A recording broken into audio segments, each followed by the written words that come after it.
बिस्तर पर बीमार पड़े थे। बाबा जानी करवट लेकर हल्की सी आवाज में बोले, बेटा कल क्या मंगल होगा?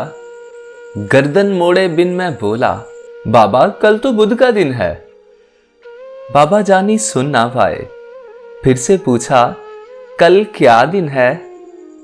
थोड़ी गर्दन मोड़ के मैंने लहजे में कुछ जहर मिला के मुंह को कान की सीध में लाके धाड़ के बोला, बुध है बाबा।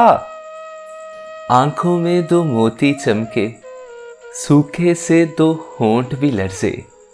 लहजे में कुछ शहद मिला के बाबा बोले, बैठो बेटा, छोड़ो दिन को, दिन है पूरे।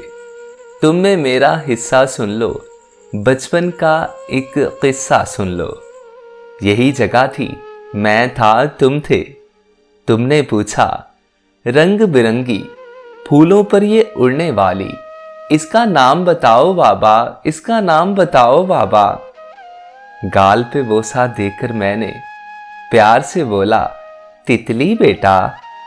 तुमने पूछा, क्या है बाबा? फिर मैं बोला, तितली बेटा। तितली तितली कहते सुनते एक महीना पूरा गुजरा। एक महीना पूछ के बेटा, तितली कहना सीखा तूने? हर एक नाम जो सीखा तूने, कितनी बार वो पूछा तूने? तेरे भी तो दांत नहीं थे, मेरे भी अब दांत नहीं हैं। तेरे पास तो बाबा थे ना? बातें करते करते तू तो थक के गोद में सो जाता था। तेरे पास तो बाबा थे ना, मेरे पास तो बेटा है ना। बूढ़े से इस बच्चे के भी बाबा होते सुन भी लेते। तेरे पास तो बाबा थे ना, मेरे पास तो बेटा है ना।